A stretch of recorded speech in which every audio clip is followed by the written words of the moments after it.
হাদিসের মধ্যে আসছে তওবা করলে আল্লাহ কতটুকু খুশি হন। একটা উদাহরণ দিয়েছেন নবীজি।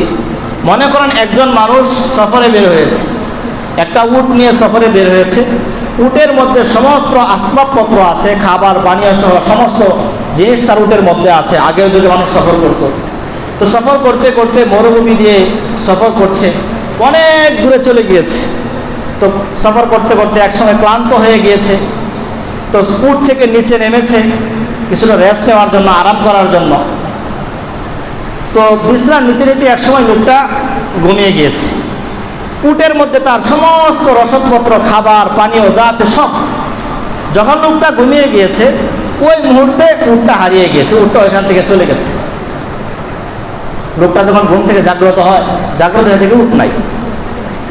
এমন মরুভূমি, আশেপাশে কোনো জায়গায় কোনো বাড়িঘর নেই, কোনো মানুষজন নেই। এখন সে ভাবলো, আমি যেই জায়গায় যাত্রা বিরতি করেছি আমার উটও হারিয়ে গিয়েছে, খাবারও হারিয়ে গিয়েছে, পানিও হারিয়ে গিয়েছে। এখান থেকে যদি আমি বাড়ির উদ্দেশ্যে রওনা দেই তাহলে রাস্তায় আমি না খেয়ে মৃত্যুবরণ করব। এখান থেকে যদি আমি গন্তব্যের উদ্দেশ্যে রওনা দেই, যেখানে আমি রওনা করেছিলাম গন্তব্যে, তাহলে সেখানেও পৌঁছতে পারবো না, রাস্তায় আমি না খেয়ে মরবো। তাহলে এখন আমি কী করব? তো চিন্তা ভাবনা করে লোকটা ফয়সালা নিল, আমি এখানেই বসে থাকি, এখানে বসে বসে এই মৃত্যুবরণ করব। যেহেতু আমি মারাই যাব, রাস্তাঘাটে কোনো লোকজন পাবো না, এত বিশাল মরুভূমির মধ্যে আমি পড়েছি, আমি এখানেই বসে থাকি, আল্লাহ আল্লাহ জিকির করতে করতে আমি এখানে ইন্তেকাল করব। মৃত্যুর প্রস্তুতি নিয়ে লোকটা মরুভূমির মধ্যে বসে গেছে, কোনো কিছু নাই, অসহায়।